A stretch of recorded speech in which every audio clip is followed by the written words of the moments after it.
لوگ تو کہتے ہیں نا کہ یہ اپنے آپ کو مارتے ہیں ڈالروں کے لیے.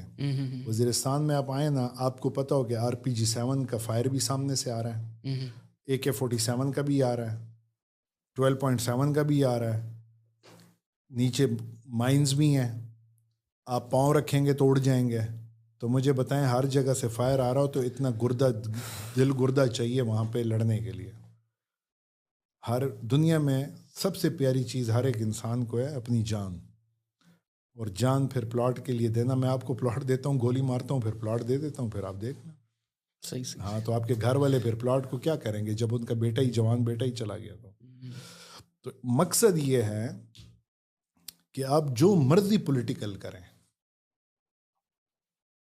کم از کم وہ میرے جوان کا اور میرے افسر کا دل نہ دکھائیں.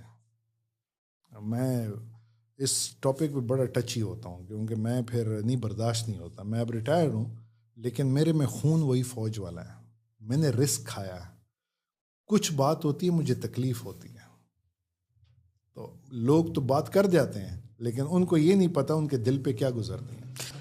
Army is not about perks and privileges. Army is all about passion to serve country. ٹھیک ہے نا.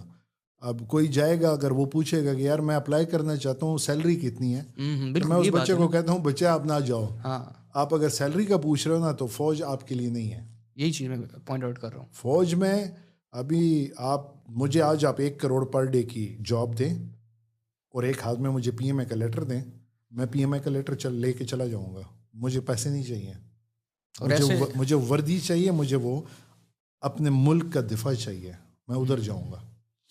آپ کو پتہ ہی نہیں ہے, آپ نے جب کندھے پہ پاکستان کا جھنڈا لگایا ہوتا ہے نا اور آپ کے ہاتھ میں ویپن ہوتا ہے, آپ کے جذبات جو ہے نا وہ کوئی 7ویں آسمان پہ ہوتے ہیں اس ملک کے لیے. آپ کو پتہ ہے کہ فائر آ رہا ہے, آپ کہتے ہیں میں گھسوں اندر, وہ جذبات نہیں پتہ نا. لوگ تو کوزی بیٹھے ہوتے ہیں اور سوشل میڈیا پہ گالی بھی نکال دیتے ہیں فوج کو, سارا کچھ یہ, لیکن وہ یہ نہیں سمجھتے کہ جو وہاں کھڑا ہے نا اس پہ کیا گزر رہی ہے. کوئی بات اتنی ہوتی نہیں ہے, ثبوت بھی نہیں ہوتا, لیکن لوگ بس گالیاں شروع کر دیتے ہیں, لوگ تہمت لگانا شروع. انشاءاللہ انڈیا کی ہمت بھی نہیں ہو سکتی اٹیک کرنے کی. اگر پیسے سے اور ویپن سے جنگ جیتی جاتی تو امریکہ ویتنام میں جیت جاتا, امریکہ افغانستان میں جیت جاتا, امریکہ عراق میں جیت جاتا. ہر جگہ سے وہ بھاگا ہے. تو واٹ ڈز اٹ مین؟ پیسہ اور ٹیکنالوجی سے جنگ نہیں جیتی جا سکتی. جنگ جیتی جا سکتی ہے جگرے سے. ہم چھوٹا ملک ہے نا, لیکن ہماری ایک ہی نسل ہے, ہماری پاکستانی نسل ہے, مسلمان ہیں الحمدللہ سارے.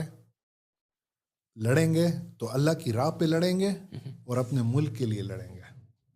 آپ انڈیا کی قومیتیں چیک کریں نا, کتنی قومیتیں ہیں.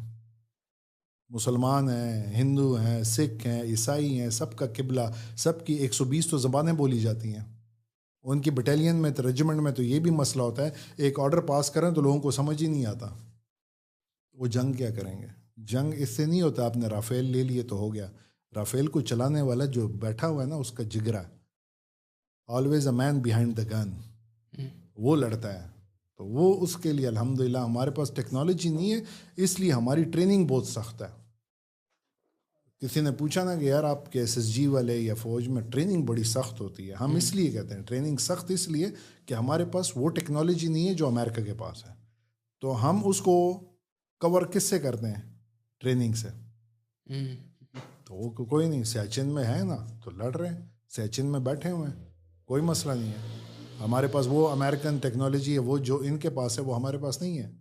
کیا اگر ہمارے پاس جہاز ہیں اپنے, اگر 100 جہاز ہیں تو ان کے پاس 1000 ہیں, تو ابھینندن کو گرایا نا. ہاں, یہ ہم بات کر رہے تھے, ابھینندن کو گرایا نا.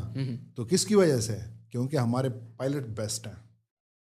ہمارے پاس 1000 جہاز نہ ہو خیر ہے, 100 ہیں نا, کر کے دکھایا.